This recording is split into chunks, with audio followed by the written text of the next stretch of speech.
Given the current hype, you would think that Matatu culture began recently. It did not.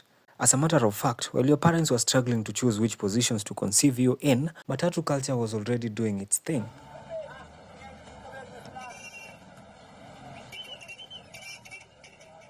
There's a lot of similarities between Matatu culture then and Matatu culture now, and within those similarities lies great differences. I don't know if that makes sense. For example, Matatus today have nice fancy names like Mood,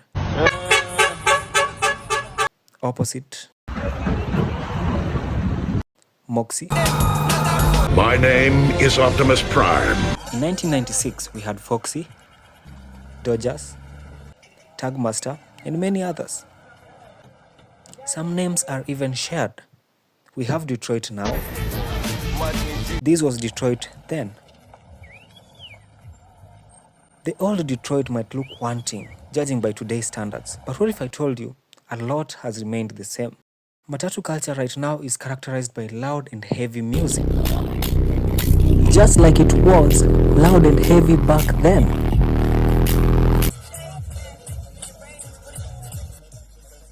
The only difference is a lot of investment has been made on newer drivers, amplifiers, and crossovers. We were never planning to listen to Steve-O Simple Boy on them, but here we are. A lot of cloud chasing and the interviews you see being conducted on the driver and crews today were also being conducted on the drivers and crew back then. He like his job. You like your job. Me like my job. So I can't say I don't want my job. I like my job. The only difference would be the smartphone. TV screens were not a thing back then, so you just had to interact with your neighbor and her kid. Crazy, right? And in an era without smartphones, that seems as the absolute torture to mankind. But that was just up to around 2010s when they started featuring single screens with, the good old DVD player. Today, Matatus can have up to 15 screens in the interior and almost 5 under the seats just for good measure. Graffiti back then was not much. Most buses had only the name and the route as the only writing, and maybe one very little piece of disrespect. Fancy graffitis and beautiful rims came in the early 2000s. And it has been growing better since. Included an array of attractive modifications ranging from customized vehicles with graffiti, loud blaring music, big rear tires, to tinted windows with sticker messages, some funny, others educative, and sometimes even rude or outright obscene. At the point we are today, Matatus rock rims that are more expensive than your entire dream personality and your girlfriends combined. And while Matatu culture today has been slapped with all forms of irregularities, like hanging on vehicles, reckless driving, and lawlessness, I am more than proud to inform you that our folks back in the 1990s did just that. So we are not the problem. Today there is a lot of bad manners by Matatu operators. There's this loud music, there's people hanging on the body of the Matatu itself, people shouting, and a lot of them are on drugs and drunk and so on. But that is indicative of the society attitude itself. So I cannot blame Matatu as such. I know what you're asking yourself. Why is the government among all this? Well, the government has been doing a lot. And by a lot, I mean they were complaining then just as they are complaining now. And even most recently, NTSA was raining heavy thunder on the culture.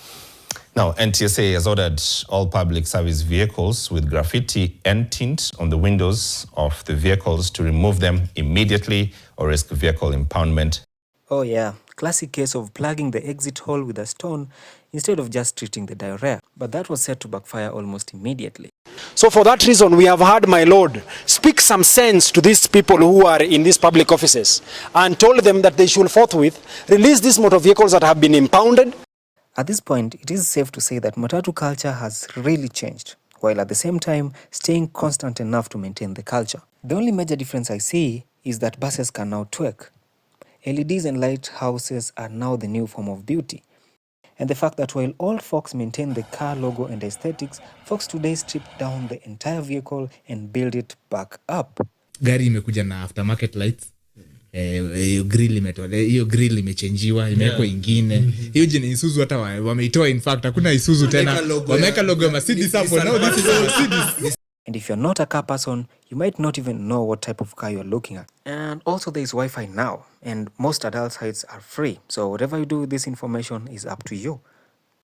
I'm excited to see where Matatu culture will be in the next 20 to 30 years. And I also can't wait to see what monstrosities people come up with next. But I sure hope it's not this one. I'm just kidding. Whatever comes, we will always embrace the culture. Say it with me.